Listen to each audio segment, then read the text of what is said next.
जी हाँ दोस्तों, बिल्कुल आप जुड़ चुके हैं हमारे सेकंड लाइव सेशन के साथ जो आज 6 बजे स्टार्ट होने वाला था। और जी हाँ दोस्तों, बिल्कुल समय बज चुके हैं हमारे घड़ियों में 6 और इस लाइव सेशन को स्टार्ट करेंगे। आज है शनि रविवार। रविवार के दिन आपने देखा कि हम 2 सेशन लेकर आए थे। एक सेशन 9 बजे हमने बात की थी और एक 6 बजे।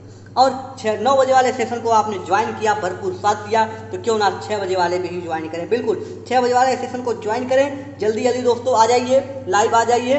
बिल्कुल बिल्कुल आप भी आ जाइए 6 बजे। जी हाँ, राहुल जी भी आ जाइए 6 बजे। आप सेशन पे लाइव हम देख पा रहे हैं कुछ लोगों के कमेंट। 6 बजे आप लाइव आ चुके हैं, लाइव कमेंट चल रहे हैं दोस्तों। बिल्कुल आज हम बात करेंगे भक्ति आंदोलन के बारे में। ये जो भक्ति आंदोलन है इस पर चर्चा करेंगे। भक्ति आंदोलन है क्या, और इस लाइव सेशन को मैं बता दूं कि आप देख रहे हैं एनएमई कॉर्नर पर, और इस वीडियो को प्रस्तुत कर रहे हैं रमेश चंद्र। जी हाँ दोस्तों, रमेश चंद्र मौर्य। तो आज इस वीडियो में बात करेंगे हम भक्ति आंदोलन की। इसके पहले हमने बात की थी, इसके पहले जो लाइव सेशन था सुबह 9 बजे वाले, उस सुबह 9 बजे वाले सेशन में हमने बात की थी आपसे। क्या हमारी बात हुई थी बहमनी साम्राज्य के बारे में, विजयनगर साम्राज्य के बारे में, सल्तनतकालीन साहित्य के बारे में, जहाँ से अक्सर आप लोगों के प्रश्न गलत होते हैं। लेकिन एक बार आप देखेंगे तो हमने जिस डिटेल में पढ़ने की बात की, जैसे हमने अमीर खुसरो की बात की, जिस तरह से हमने बात की अल-बरूनी की, इब्न बतूता की, निस्संदेह आपके प्रश्न अब गलत नहीं होंगे। एक बार अगर आपने उस सेशन को नहीं ज्वाइन किया था, यूट्यूब पे वो वीडियो पड़ा है, एक बार फिर से वॉच करें। ठीक है दोस्तों, तो आइए इस सेशन को स्टार्ट करते हैं। बहुत लंबा सेशन नहीं होगा क्योंकि एक दिन में 2-2 वीडियो थोड़ा लंबा होता है, लेकिन इस सेशन को हम मैक्सिमम 30 मिनट के पहले ही समाप्त कर देंगे। हाँ, सुबह वाला सेशन 40 मिनट का होता है, ये सेशन छोटा होगा दोस्तों। तो आइए शुरू करते हैं आज के इस वीडियो को। ये है भक्ति आंदोलन की बात कर रहे हैं। भक्ति आंदोलन पूरे भारत में जिस तरह से फैला, उसमें इसकी 2 शाखाएं हमारे पास देखने को मिलती है। देखें तो अगर भारत में जो भक्ति आंदोलन का प्रभाव हुआ है वो पहला हुआ है दक्षिण भारत में और दूसरा है हुआ उत्तर भारत में। उत्तर भारत में प्रसार करने वाले व्यक्ति के रूप में कुछ का नाम आता है, और दक्षिण भारत में यहाँ पर एक संगठन का नाम आता है जिन्हें अलवार संत के नाम से जानते हैं। और आपको जब हम अलवार और नैनार संतों की बात हमने पहले, जब हम आपको प्राचीन इतिहास पढ़ा रहे थे, जब डिस्कशन कर रहे थे, उसमें हमने बताया था कि एक नैनार संत होते हैं और एक अलवार संत होते हैं। नैनार ये शैव धर्म के पुजारक हैं, अलवार वैष्णव धर्म के पुजारक हैं। तो इस भक्ति आंदोलन में जो अलवार संत हैं, इनका बहुत बड़ा योगदान होता है दक्षिण भारत में मध्यकालीन में भक्ति आंदोलन के प्रसार में। यहाँ पर जो हम बात करेंगे, सबसे प्रमुख हमारा जो सेंटर होगा वो होगा उत्तर भारत में, क्योंकि उत्तर भारत में जो प्रसार होगा वो व्यक्ति लोग करेंगे। जैसे इसमें प्रसार करेंगे कबीर, गुरु नानक, चैतन्य, सूरदास, तुलसीदास, नरसिंह मेहता, चैतन्य महाप्रभु, ऐसे लोग यहाँ पर इस उत्तर भारत में प्रसार करेंगे। और सबसे प्रमुख नाम इनमें आएगा रामानंद का। ये रामानंद सागर वाले नहीं, ये रामानंद गुरु हुआ करते थे, जिनका जन्म प्रयाग में हुआ था। राम भक्ति शाखा की ये बड़े प्रसिद्ध संत हुआ करते थे। तो आइए आज हम इस वीडियो की शुरू करते हैं। तो सबसे पहले आपको एक इमेज दिख रही होगी, ये इमेज है, जी हाँ दोस्तों, जो भक्ति आंदोलन के प्रवर्तक हुए, जो भक्ति आंदोलन को उत्तर भारत में जिन्होंने फैलाया, उनका आप नाम आप पहचान तो नहीं पा रहे होंगे, लेकिन इनका नाम बता देते हैं। इनका नाम है रामानंद।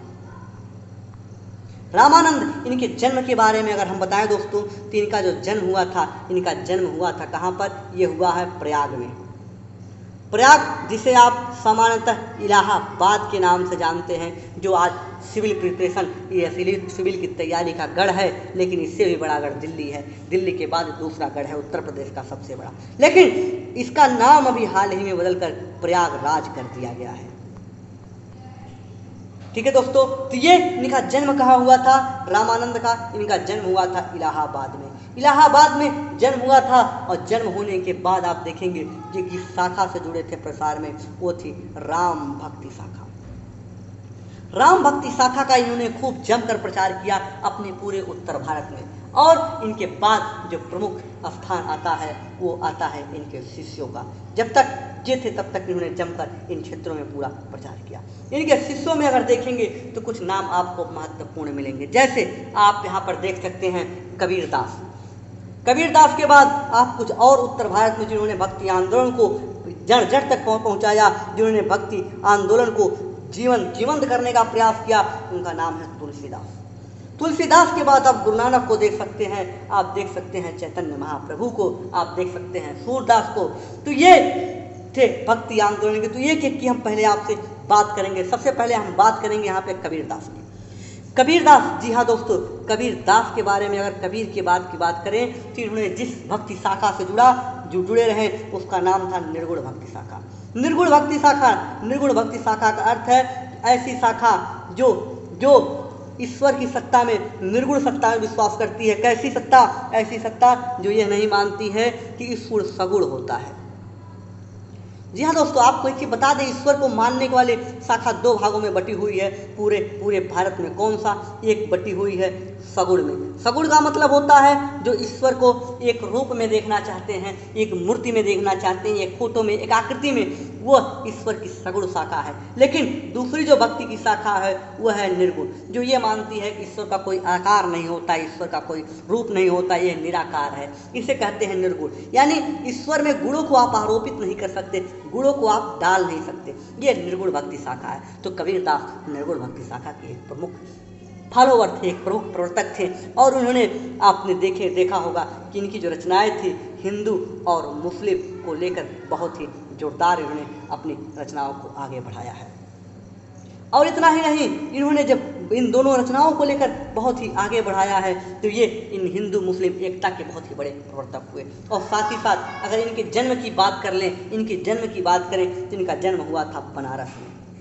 हम किसकी बात कर रहे हैं दोस्तों? जी हाँ, बिल्कुल, हम बात कर रहे हैं कबीरदास की। और इनकी जो मृत्यु हुई थी, या इनके वहाँ पर निर्माण जी नाम से कहते हैं, ये हुई थी मगहर में। उत्तर प्रदेश के जो भी इस वीडियो एग्जाम देने वाले जो भी इस वीडियो को देख रहे होंगे, ये जान लें कि मगहर कहाँ पर है दोस्तों। ये अक्सर प्रश्न में आता है यूपी स्पेशल में। तो मगहर है आपके संत कबीर नगर में। ये इन्हीं के नाम से इस जिले का नाम पड़ गया और इसका हेडक्वार्टर खलीलाबाद है। यह प्रश्न अक्सर मैच के लिए आता है। और यहाँ पर संत कबीर नगर में एक झील है जिसका नाम है बखिरा पक्षी अभयारण्य। तो आप देखेंगे जो यूपी स्पेशल हम बात करेंगे तो इसकी हम डिटेल में आपसे बात करेंगे, मगहर की, बखिरा की, संत कबीर नगर की, और भी हर एक जिले की हम उठाएंगे तो बात करेंगे कबीरदास से जोड़कर। तो अभी तो कबीरदास की चर्चा हुई, इसलिए हमने इस टॉपिक को ही जोड़ देना उचित समझा। लेकिन जो कबीरदास थे, ये कैसे, इनके लिए तीन चीज़ें बहुत ही महत्वपूर्ण है। इन्होंने रचना कैसे की? रचना हमने नहीं बताई, बता देते हैं। रचना इन्होंने बीजक की। इनकी रचनाओं का जो संकलन किया गया है बीजक में संग्रहित किया गया है। और इनकी रचनाओं में जो धारा दिखती है ईश्वर की, वो निर्गुण भक्ति धारा दिखती है। और इनका जन्म बनारस में हुआ और इनकी मृत्यु कहाँ पे हुई? ये मृत्यु हुई मगहर में। ये जुलाहे जात पे थे, ये कपड़े को बुनते थे, सूत काट कर बुना करते थे। और ये बड़े ही बड़े संत हुए जो भारत में एक एग्जाम्पल के रूप में आते हैं। इन्हीं के समकालीन गुरु नानक हुआ करते थे। गुरु नानक भी इनका प्रभाव गुरु नानक पर बहुत ज़्यादा पड़ा हुआ था। गुरु नानक की अगर बात करें तो इनका जन्म हुआ था नाना साहब में। नाना साहब ये तलवंडी के पास है, तलवंडी में है। और ये भी हिंदू और मुस्लिम एकता को बहुत ही बढ़ावा देते थे। कौन? गुरु नानक जी। अगर गुरु नानक की बात करें तो आप देखेंगे जो सिख हैं वो उनके बड़े ही आदर्श गुरु होते हैं और वहाँ पर इनका प्रभाव सिखों में बहुत ज़्यादा है। इसके बाद अगर हम बात करेंगे तो आपसे हम बात करेंगे तुलसीदास जी की। तुलसीदास राम भक्ति धारा के सखी हैं, राम भक्ति धारा के कवि होते हैं। इन्हें जनमानस का कवि कहा जाता है, इन्हें जनमानस का कवि कहा जाता है। और इन्होंने जिनकी रचना थी सबसे महत्वपूर्ण आप जानते हैं रामचरितमानस। रामचरितमानस रचकर इन्होंने जनमानस की किताब रच दी। और जनमानस में हर एक व्यक्ति पर जो राम को जानते हैं वो रामचरितमानस को जानते हैं। ऐसी किताब उन्होंने रची और इनका प्रभाव पूरे भारत क्षेत्र में पड़ा। और इसी का ट्रांसलेशन समय समय पर कई बार किया गया। हालांकि जो रामायण है वो इन्होंने रचना नहीं की है, कंफ्यूज मत होइएगा। ये रचनाकर्ता कौन है? ये रचनाकर्ता है रामचरितमानस के। दूसरी बात करेंगे तो यहाँ से एक और नाम हमारे साथ आता है जिनका नाम है चैतन्य महाप्रभु। जो जिनका नाम है क्या? आप यहाँ पे देखें, जिनका नाम है चैतन्य महाप्रभु। चैतन्य महाप्रभु ये बंगाल में भक्ति आंदोलन को प्रसारित करते हैं और ये संकीर्तन प्रथा यानी ये गायन के माध्यम से जो आंदोलन बढ़ाते हैं उसके ये प्रवर्तक थे। सूरदास जी हाँ, इन्होंने सूर सागर की रचना की और ये कृष्ण भक्ति शाखा के कवि हैं। मीराबाई का नाम भी आता है कृष्ण भक्ति शाखा में, इन्होंने भी कई पद लिखे। तो ये थी आपकी बात जो उत्तर भारत में जिन्होंने व्यक्तिगत रूप से प्रसार किया, लेकिन पूरे भारत में वैदिक संप्रदायों में मठ बनाकर, पीठ बनाकर जिन आचार्यों ने, जिन लोगों ने भक्ति आंदोलन का प्रभाव किया, प्रसार किया, उनकी अगर हम बात करें तो दोस्तों उनकी बात हम करते हैं। सबसे पहले हमारा नाम आता है शंकर का। शंकर कौन? शंकर ईश्वर नहीं, इनका नाम था शंकराचार्य। अब तो नाम आपने सुन ही लिया होगा शंकराचार्य जी हाँ दोस्तों, इन्होंने एक मत का प्रारंभ किया जिसमें आपने सुना होगा अक्सर कि अहम ब्रह्मास्मि, कि मैं ही ब्रह्म हूँ। ऐसे विचारधारा के प्रवर्तक थे आचार्य शंकर या शंकराचार्य। इन्होंने एक सिद्धांत दिया जिसे अद्वैतवाद कहते हैं, यानी कि जो ब्रह्म है, जो ईश्वर है, जो आत्मा है, ये दोनों अलग अलग नहीं बल्कि एक है, अद्वैत है, इन दोनों में दो नहीं है, एक है। ऐसी विचारधारा के प्रवर्तक थे कौन? अच्छा, एक चीज आपको यहीं पे हम स्पष्ट करें, थोड़ा सा समय ले लेंगे। देखिए, जो जितने भी विचारधारा आएंगी वो दो चीजों पर आएंगी, एक होगी आत्मा और दूसरा होगा ब्रह्म। ये जो लोग इसको दोनों को अलग अलग मानेंगे वो द्वैतवाद होगा, जो इन दोनों को एक मानेंगे वो अद्वैतवाद होगा, और जो इन दोनों को एक मानते हुए भी दो कह देंगे वो विशिष्टाद्वैत होगा। तो ये चीज़ अगर स्पष्ट है तो आइए अब बात करते हैं। आधार क्या है? एक का आधार है आत्मा और एक का आधार है क्या? आत्मा, और दूसरे का ब्रह्म। अगर दोनों को अलग अलग मान लें, ये कैसे, आप समझ लें कुछ इस तरह से, ये आपका आत्मा है, ये आपका ब्रह्म है, इसे बी से लिखते हैं, इसे ए से लिख देते हैं, समझ। अगर ये दोनों अलग अलग हैं तो इसे कहते हैं द्वैतवाद। लेकिन अगर कह रहे हैं कि आत्मा और ब्रह्म दोनों एक ही हैं तो ये क्या है? अद्वैतवाद है। लेकिन कुछ लोग ऐसा कह रहे हैं कि एक विशिष्ट है, आत्मा भी उसी में है और ब्रह्म भी उसी में है, इसे कहते हैं विशिष्टाद्वैत। तो ऐसी विचारधारा को मानने वाले भिन्न भिन्न लोग हैं, जिनके इसी पे आधारित कई लोग हैं। तो आइए इनकी हम चर्चा करते हैं। हमने बताया कि शंकराचार्य अद्वैतवाद सिद्धांत का प्रतिपादन करते हैं, जिनका मानना है कि ब्रह्म और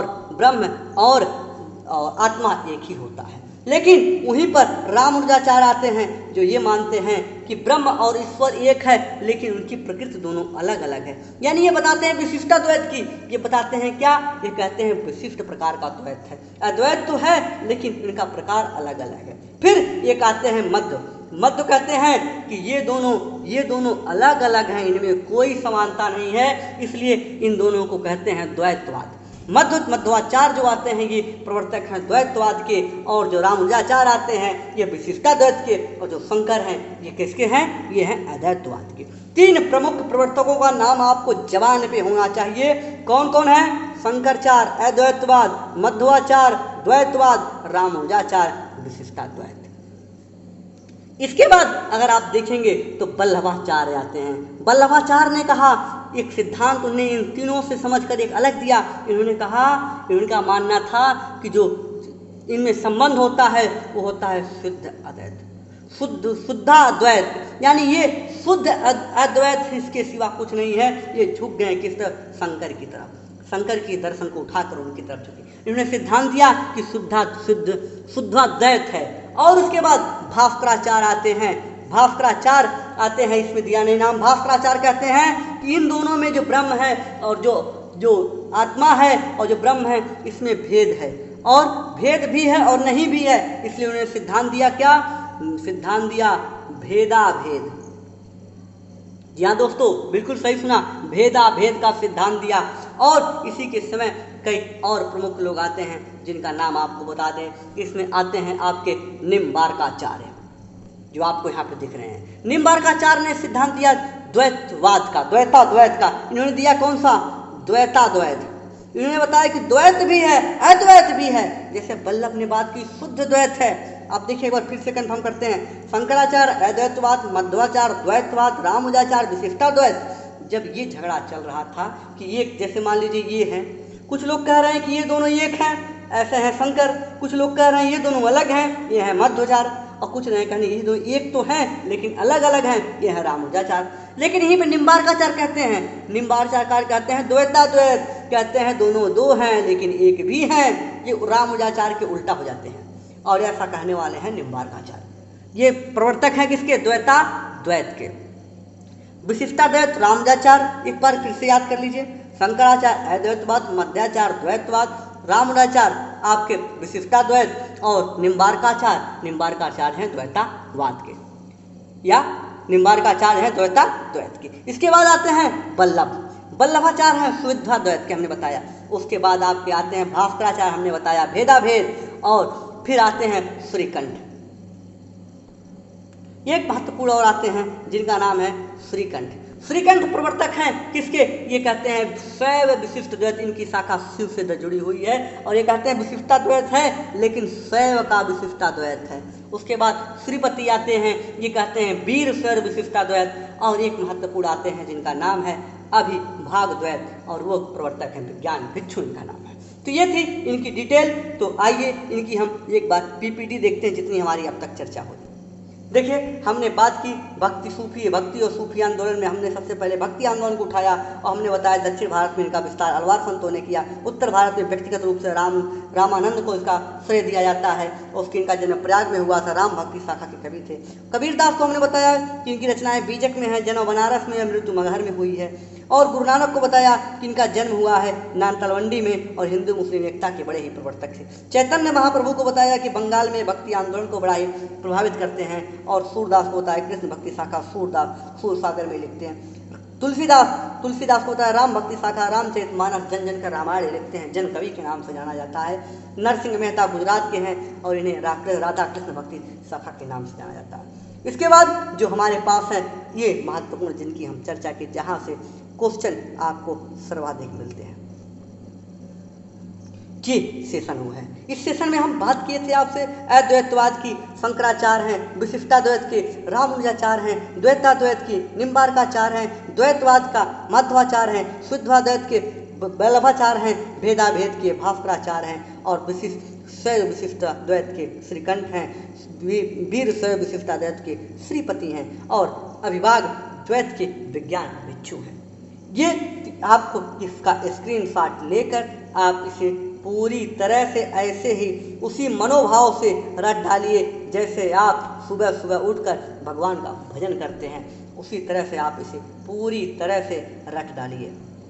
ये न केन प्रकार आप रट डालिए। अब खास करके एक बार फिर से बता दें कौन कौन, अद्वैतवाद शंकराचार्य, विशिष्टाद्वैत रामानुजाचार्य, द्वैताद्वैत निम्बार्काचार्य और द्वैतवाद मध्वाचार्य। ये चार तो आपको सोने में अगर कोई जगह के पूछ ले तो आपको इन चारों को बताना होगा। उसके बाद आप याद करेंगे शुद्धाद्वैत, वल्लभाचार्य और भेदाभेद। ये 6 ऊपर के तो आपको याद होने चाहिए। यहाँ तक स्पष्ट अगर हो तो यहाँ से अगले सेशन पे चले। तो ये आपको एक इमेज दिख रही होगी, ये इमेज है सूफी की। अब हमें बात करनी है कि सूफी क्या होते हैं। जी हाँ दोस्तों, बिल्कुल आप इस इमेज को देखें और आप यहाँ समझे कि सूफी आंदोलन क्या है। ये जिस तरह से आपने देखा भक्ति आंदोलन में वैष्णव, ये जो हिंदुज़म था उसके प्रसार में इन्होंने योगदान दिया नैनार्स और अलवार संतों के रूप में। इसी तरह मुस्लिम शाखा में भी, इस्लाम में भी एक संत हुआ करते थे जो घूम घूम कर प्रसार करते थे, उन्हें सूफी के नाम से जाना जाता। अगर सूफी का अर्थ देखें, सूफी का अर्थ देखें तो इसका अर्थ क्या होता है दोस्तों। जी हाँ, बिल्कुल समझ लेना महत्वपूर्ण है कि सूफी का अर्थ क्या होता है। सूफी एक अर्थ होता है इसका कि परम तत्व का ज्ञान, जिसे परम तत्व का ज्ञान है उसे सूफी कहते हैं। इसकी उत्पत्ति हुई है सूफ शब्द से। सूफ एक अरबी भाषा का शब्द है जिसका अर्थ होता है क्या, ऊन। यानी ऐसे लोग जो ऊन के कपड़ों को धारण करते हैं उन्हें सूफी कहते हैं। अगर देखा जाए तो सूफी कालांतर में 2 भागों में बट गई। कितने भागों में? 2 भागों में बटी। कौन कौन से 2 भाग थे? पहली भाग थी ये विचारधारा पे बटी। ऐसे जो इस्लाम में इस्लाम के कानून जो हैं, उन कानून को जो लोग मानते हैं, जो इनको मानते हैं, उन्हें कहा गया क्या? उन्हें कहा गया बासरा। किनको? जो इस्लाम के कानून को वैलिडेट करते हैं, जो इसको मानते हैं, उन्हें कहा गया बासरा। लेकिन जो ऐसे लोग जो डिनाई कर देते हैं इस कानून को, इस कानून से मानने से इनकार कर देते हैं, इस रूल को मानने से इनकार कर देते हैं, उन्हें कहा गया बेसरा। तो ऐसे में सूफीज्म दो भागों में बटा, कौन कौन सा, एक बासरा और एक बेसरा। बेसरा भाग वही है जो इस्लाम के कानून को मानने से खुद को इनकार कर देती है और कहती है इसके बंधन में हम बंधे नहीं हैं। और दूसरी शाखा दोस्तों, जी हाँ, दूसरी शाखा बनी कौन सी, दूसरी बनी जो इस्लाम के कानून को खुद को मानती है, ये है बासरा। लेकिन इतना ही नहीं है, बात ही नहीं रुकती, बात इससे आगे भी बढ़ती है। अगर देखे जाए तो भारत में कई इन जो बेसरा और बासरा के हैं कई संप्रदाय यहाँ फैलते हैं। अगर देखें बात करें दोस्तों तो भारत में एक होता है चिश्ती संप्रदाय, एक आता है चिश्ती संप्रदाय, जिसकी हम आपसे पूरी डिटेल में बात करेंगे। चिश्ती संप्रदाय यही महत्वपूर्ण संप्रदाय है सूफी का, जहाँ से प्रश्न आपको अक्सर मिलेंगे। चिश्ती संप्रदाय है, इसकी शुरुआत हुई थी भारत में ख्वाजा मुइनुद्दीन चिश्ती ने की थी, जिनका दरगाह अजमेर में है, अक्सर लोग वहाँ जाते हैं। इनके एक संत हुए, इनके एक शिष्य हुए, एक संत बहुत बड़े, जिनका नाम था कुतुबुद्दीन बख्तियार काकी, और इन्हीं की याद में कुतुबुद्दीन ऐबक ने कुतुब मीनार का निर्माण कराया है। ध्यान रखिएगा, उसने अपने नाम से नहीं कराया है कुतुब मीनार का निर्माण, उन्हें कुतुब मीनार का निर्माण कराया है किसके नाम से, कुतुबुद्दीन बख्तियार काकी के नाम से, जो एक सूफी संत हुआ करते थे दोस्तों। ठीक है दोस्तों, इतनी बातें अगर स्पष्ट तो फिर यहीं से आगे चले। अगर देखें जो कुतुबुद्दीन बख्तियार काकी थे, ये संगीत के बड़े प्रेमी थे, इन्हें संगीत बहुत पसंद है। आप एक चीज़ देखेंगे, जो सूफीज्म है ये संगीत को बहुत ही बढ़ावा देती है, लेकिन इसी में कुछ शाखाएं आप देखेंगे जो संगीत को बुरा मानती है।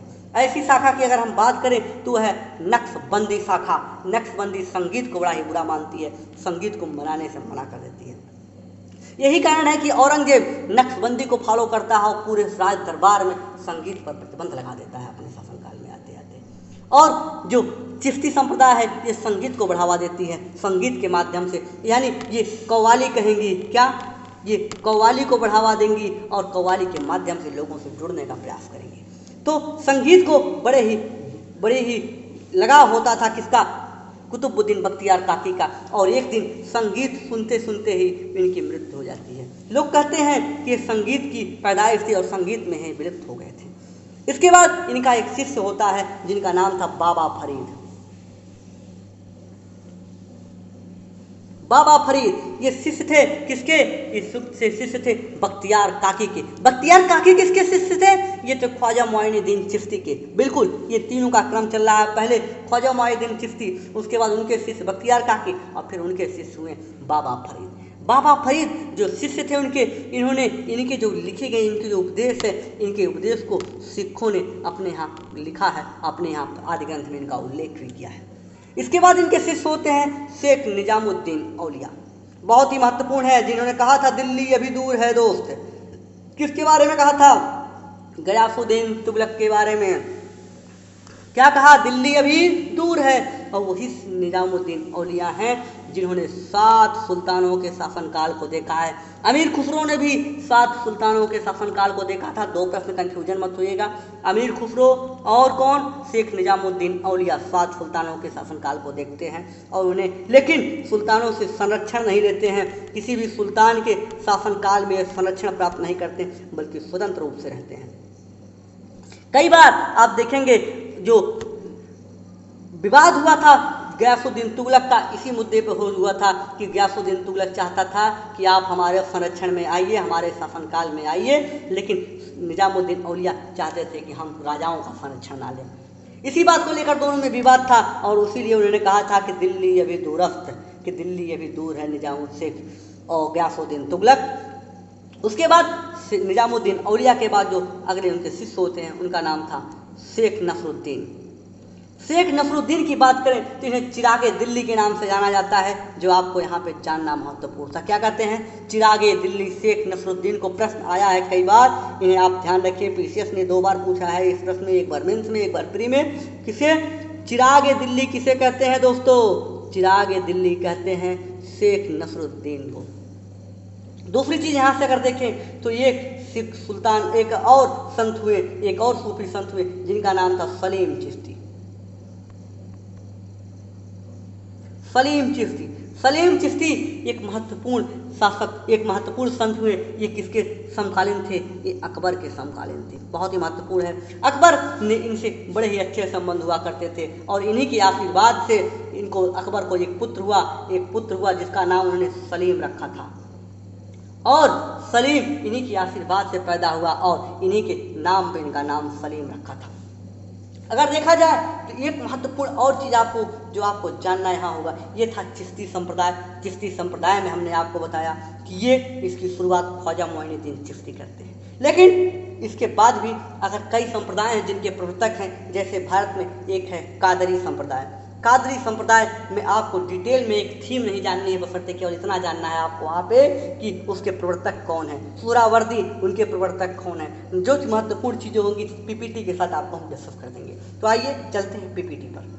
पीपीटी पर पहले हम इसी की बात करेंगे कि कौन सी संप्रदाय किसका है। देखिए, सूफी आंदोलन हमने बताया कि सूफियों के संगठन को सिलसिला कहते हैं और इसका अर्थ होता है परम ज्ञान, तत्व का ज्ञान। और उत्पत्ति सूफी शब्द से हुई है जिसका अर्थ होता है ऊन।